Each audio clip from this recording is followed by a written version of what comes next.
Good afternoon, ladies and gentlemen, and we are back with our fourth of at least 5 live streams today for trades going down in the National Hockey League this afternoon. The next one gonna be the Adam Henrique trade, as the Edmonton Oilers today acquired Adam Henrique at 75% retained from the Anaheim Ducks, along with Sam Carrick, Ty Taylor, and a 7th-round pick in exchange for a first-round pick going back to Anaheim, as well as a conditional 5th-round pick in 2025.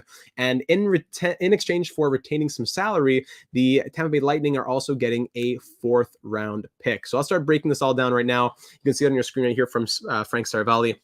A bit of a complicated one here, as there's some double salary retention going on. So that Henrique gets double salary retention, and in exchange for the Bolts doing that, the Lightning get a 4th-round pick. Sam Carrick, as we see down here, is coming at 50% retained. That's retained just by the Ducks. The Ducks also add, the Lightning have to send Ty Taylor to the Oilers. So it's a bit of a complicated breakdown. And then a 7th also goes to Edmonton for that happening. So the 5th, by the way, the condition of the 5th in that going to the Ducks would be it becomes a 4th if the Oilers win the Cup. So if the Oilers do not win the Stanley Cup, this is straight up a first-round pick going to Anaheim in exchange for them moving out Adam Henrique and Sam Carrick. So there's also picks involved because of the salary retention, but it essentially comes down to Adam Henrique and Sam Carrick to Edmonton for a first-round pick. So I'll start breaking down a little bit more. Maybe this image is going to help you a little, actually. Let me show you this one. This might help us a little bit to understand. So Edmonton receives Adam Henrique at 75% retained, Sam Carrick at 50% retained, Ty Taylor, and a 2024 7th, while Anaheim receives a 2024 1st and a 2025 5th if the Oilers win the Cup. The Lightning receive a 2025 4th-round pick, and the NHL says that there's a condition on that, but I haven't seen any conditions on it. So I would assume that has to go, maybe it becomes a 3rd if there's some sort of Stanley Cup victory going on there, but I would be shocked if it's much different than that. I would think that it's just a 4th that could become like a 3rd or something, but I wouldn't get too caught up in that. So let's start breaking down right now. Adam Henrique, a great pickup for the Edmonton Oilers here. He's spent a lot of years in Anaheim. He's only been on 2 teams in his career. 3rd-round pick back in 2008. Great piece with the Devils. I remember they had their big run to the Stanley Cup final in 2012 when they took down, I remember, Jose Theodore. He scored the overtime of the double overtime winner in Game 7 of Round 1 against Jose Theodore and the Panthers. I remember that back in 2012. Since then, he's been with Anaheim since 2017. So a lot of years with the 2 teams that he's been on. He's dedicated a lot to each. 42 points in 60 games this season. He's been on a very good pace. That is a 57-point pace. So that would be a career high, correct? Yeah, he's on a career high pace this season, doing great things over in Anaheim. He's getting a lot of ice time as well. He's doing it all with, he's playing upwards of 20 minutes per night on some nights. Yeah, the average ice time isn't that high. It's nothing too crazy. Recently, he's been playing bigger minutes, but it's not like he's having any, ridiculous ice time out there. So Adam Henrique goes to the Oilers, as well as Sam Carrick and Ty Taylor. I'll quickly just show you Ty Taylor. There's not much to say on him. 7th-round pick from the Lightning in 2018. He's 24 years old now. He's playing now in the SPHL, with the numbers not looking that great either. So don't worry about that. He's just a toss-in for the contract spots. So don't worry about that. Truly, it's Adam Henrique and Sam Carrick going to the Oilers for a 1st-round pick. Who are the Oilers getting? Let's start breaking it down now and how this fits into what the Edmonton Oilers are trying to do this postseason, excuse me.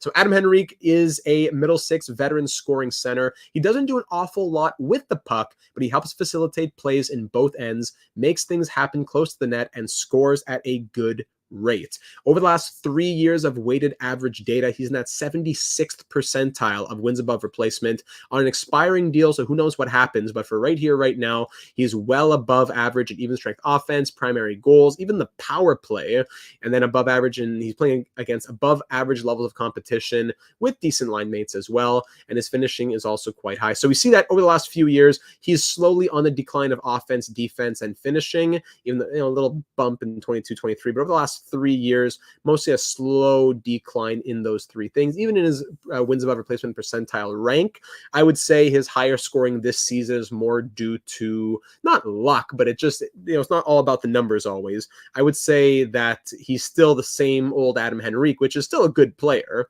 Like the Jay Fresh says here, he helps to facilitate plays in both ends as opposed to being the one that drives the offense. The Ducks also pick up Sam Carrick here, physical forechecking depth winger. Not the biggest pickup here. It's just, as Jay Fresh says, physical forechecking depth winger. Not someone who's going to play much more than fourth line minutes for the Oilers, but a good piece to have if you're going to be a contending team that wants to go on a deep run.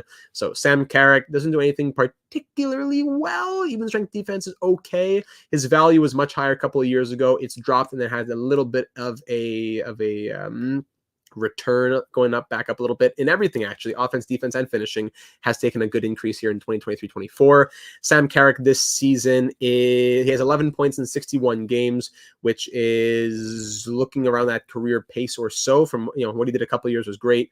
Last year, 7 points in 52 was But yeah, he's been with the Ducks for a while now. He was drafted by the Maple Leafs, traded to signed by Anaheim in 2017. So two long-term pieces, two guys who were with the Ducks since 2017, go to the Oilers in this trade. So if we break down a little bit more on Adam Henrique, looking at the microstat card, like Jay Fresh says again, not going to transport the puck or make a lot of plays, but does his job in a pretty low-maintenance kind of way.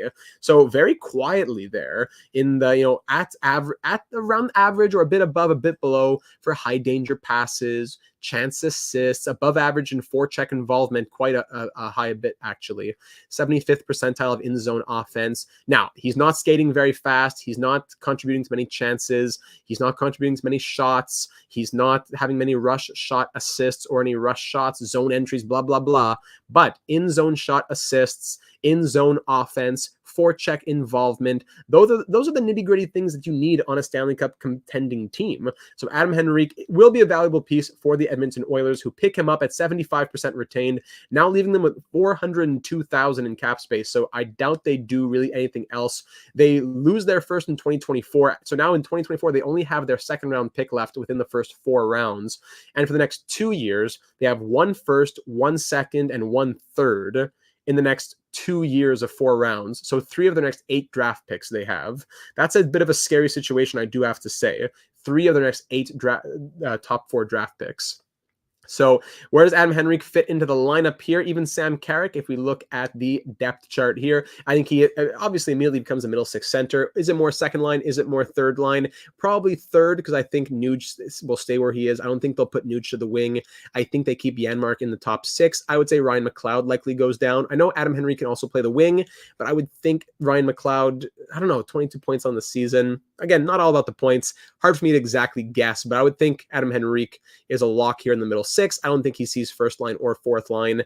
Either he goes third line center and things get moved around a little bit, or he could see maybe a little bit of second line center, and then Nugent Hopkins goes to the wing, and then Janmark comes down and takes third line wing. A few different ways that it could work out here for the Oilers. Now, the question also would be, could he be a guy that stays in Edmonton longer term, even Sam Carrick? I would say probably not. I don't think they would have the money to keep him on. Anyone you get 75% retained is usually not a guy that you could probably keep on.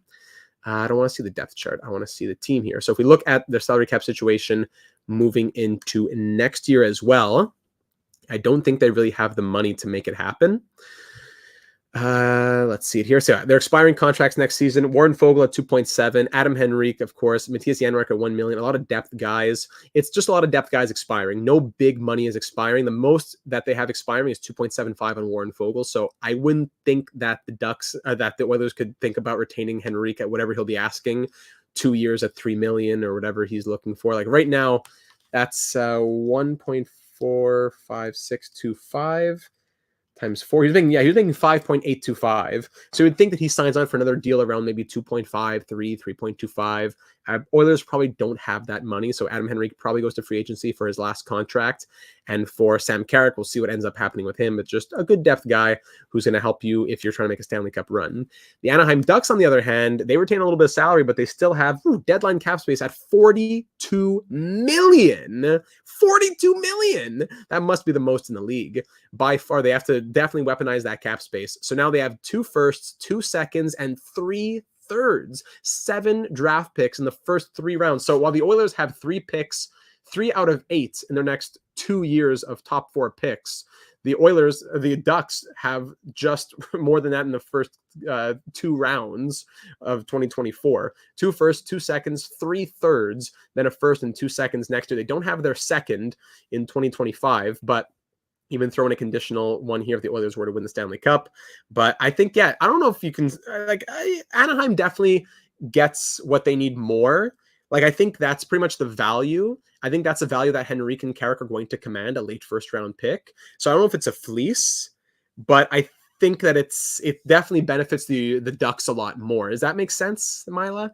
Mila's saying that it's a fleece. And I don't disagree that the Anaheim Ducks are the ones who win this trade because they didn't need Henrique. They get a first round pick back, a nice little ROI on an aging veteran. At the same time, the Oilers, they've always been in a lot of those conversations of they want to be involved. They're looking to make these picks, these trades, but they've had a lot of money tied up in, whatever, Cody Ceci, Brett Kulak. It's been, you don't think he's worth that much? I don't know. Adam Henrique this season, he does a lot of good things away from the puck.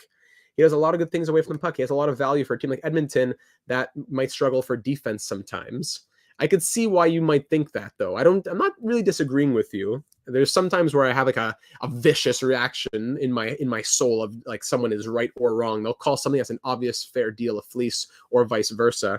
I could see the argument for a fleece here, but I think when you're getting Henrique and Carrick and their salary retention, I think a first is the market value, especially when you consider that Henrique is being 50% retained and Carrick, both of them are 50% retained. Keep that in mind as well, Milo. They're both at 50% retention from Anaheim and an additional 25% retained to the Lightning on Adam Henrique. So pure value, maybe not, but when you add in the situation that the Oilers are in and how the retention is going on, maybe that would sway you a little bit, but to each their own.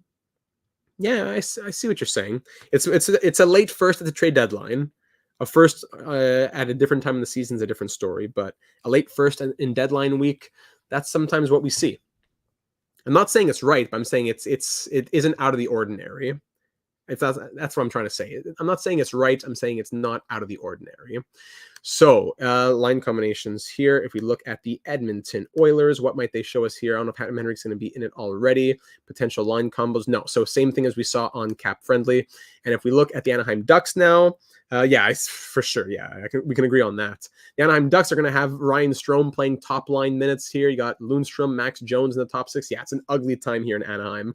It's an ugly, ugly time here in Anaheim. So to recap here, the Edmonton Oilers get Adam Henrique, who's on a career-high pace. He does a lot of good things away from the puck. They get Sam Carrick, who's just a depth guy. He's the kind of depth guy that you want, though, on a Stanley Cup competing team, a guy who's going to be a physical guy in your bottom 6, eat those minutes and bring the physicality. Doesn't do anything too crazy. Ty Taylor also involved just for the contract spot, but don't worry about him. He's not going to ever really make it past, I don't think, the ECHL type of range.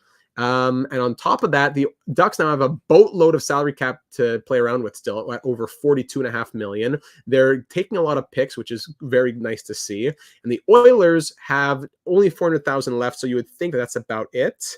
McLeod has been good. That's why I said I don't think Henrique will bump him off. I had said it first, then I kind of corrected myself.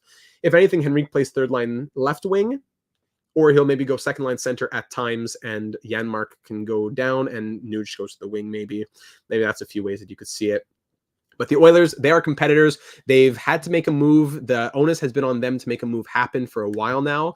They've made the move, and now we'll see if it pays off for them. Third line has been decent for the Edmonton Oilers. So big deal there as Henrique and Carrick go to Edmonton.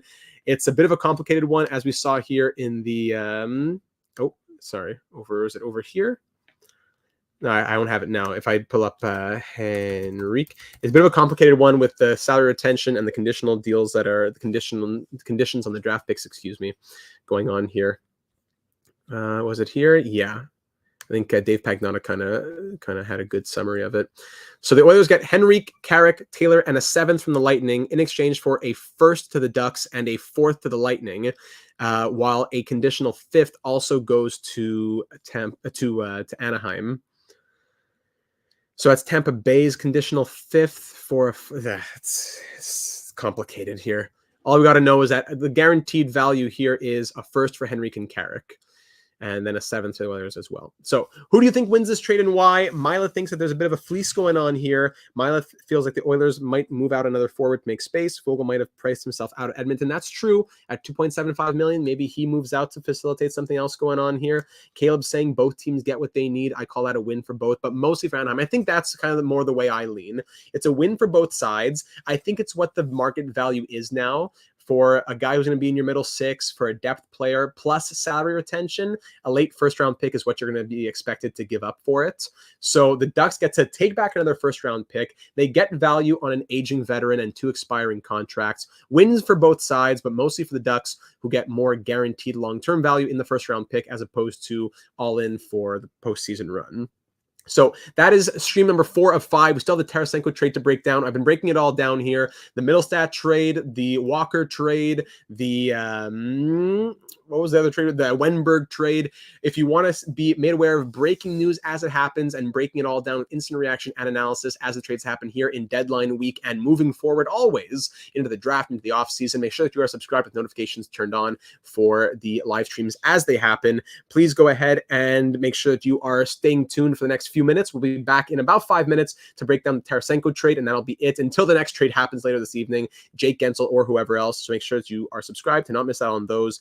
Leave a like if you enjoyed, and of course, leave your thoughts in the comments. Who wins this trade and why? What will you want to see? You know, of course, flags fly forever. The Oilers win the cup. First round pick means nothing. But if it's another early exit for Edmonton and you give up a first and that's all you got, and Henrique kind of fell apart due to age, who knows? It's going to hurt. So, of course, a lot still to be decided, but a big trade bait piece is gone off the board now. The Ducks get good value for him. Now the question will be, does that affect the market for the rest of the pieces going on? So I'll stop there. Thank you for taking the time this afternoon. Leave me your thoughts down in the comments below, and we'll be back in a few minutes with our next breakdown, which is the Vladimir Tarasenko trade.